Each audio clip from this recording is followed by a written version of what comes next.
Crash Bandicoot and Spyro the Dragon both had a good run on the PS1, each having 3 really good games under their belt.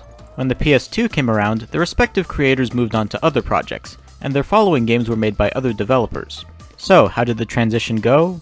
In a word, badly. First up, Crash Bandicoot: The Wrath of Cortex.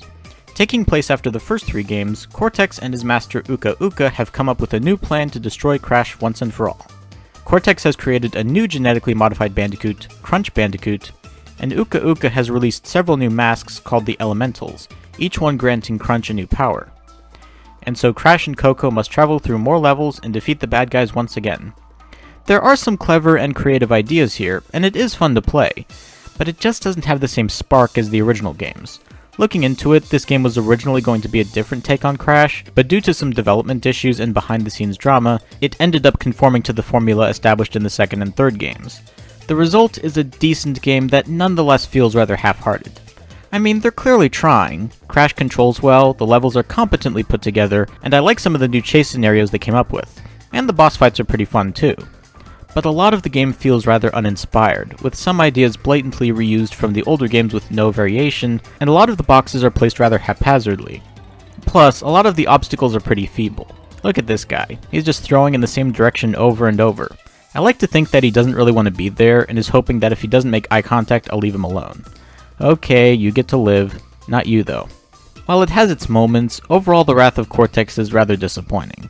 But there are some interesting parallels between it and Spyro's next game, Spyro Enter the Dragonfly.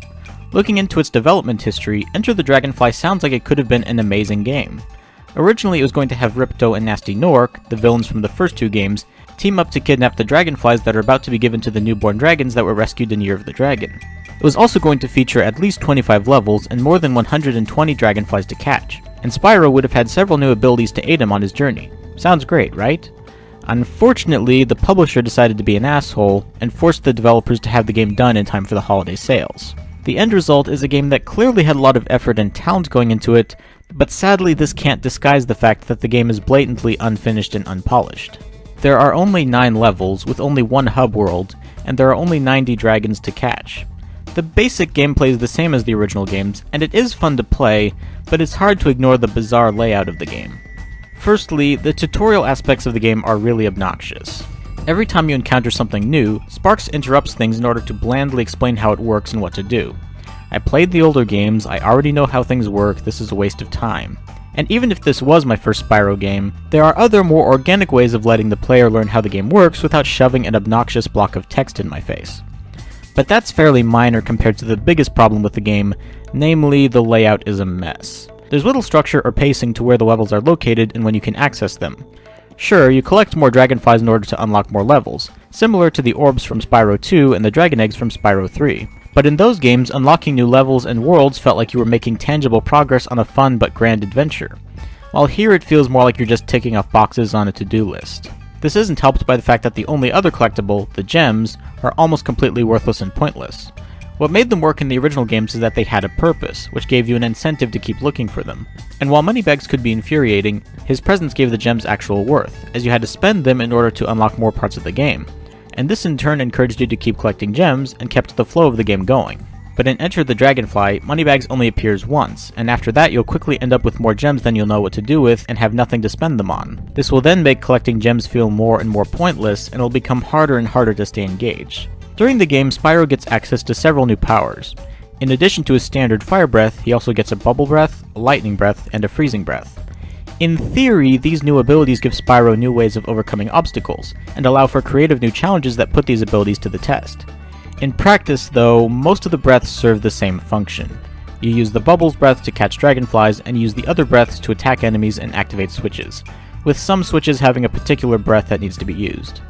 Functionally, there's almost no difference between the flame, electric, and ice breaths, so having them at all seems a little redundant. When it comes to the Bubble Breath, this is again a creative idea that takes the premise of rescuing dragon eggs from the last game and offering a new and fresh take with the dragonflies. But once again, it falls flat when it comes to the execution. In this case, the Bubble Breath just doesn't work properly. A lot of times you will spray several rounds of bubbles directly at a wayward dragonfly, and the game won't acknowledge it. Other times you can spray bubbles vaguely in the dragonfly's direction, and it will be instantly caught. There's also a number of other glitches here and there that aren't that big a deal, but they are annoying and do reinforce the idea that this game was not really finished.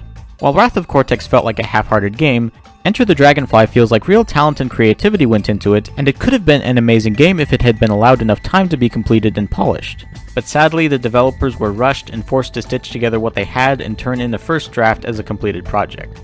And for a first draft, it's not bad. But as an allegedly completed game, it's really disappointing, and I mourn for what could have been. Between the two games, I had more fun with Enter the Dragonfly, but the Wrath of Cortex feels more like a finished product. While I've been critical of both games, and they both have problems, they're both okay, just not nearly as good as what came before. So if you liked the original Crash and Spyro games, either in their original forms or in the remastered versions, and you absolutely need more Crash and Spyro, then these games are worth a look. But if you're looking for something as good or better than the original games, then these are two titles you can definitely skip. My final score for both of these games is a 6 out of 10. It's sad that Crash and Spyro declined in quality and popularity after the PS1, but hopefully the Insane and Reignited trilogies will help them get back in the spotlight. And of course there are other Crash and Spyro games for the PS2 I haven't tried yet, maybe they're better. So what do you think? Have you played the Wrath of Cortex or Entered the Dragonfly? Did you like them? Whatever you think, be sure to let me know in the comments below. If you like what I do, feel free to subscribe and follow me on Twitter. Thank you for watching, and I'll see you in the next one. You know, Hunter's flapping mouth never bothered me in the older games, but now that the graphics are a bit better, I have to admit, it does look wrong. Whoa, that's Ripto. He's the bad guy. Who's he and what's wrong with his mouth? This is Hunter and we don't know. I have a disorder.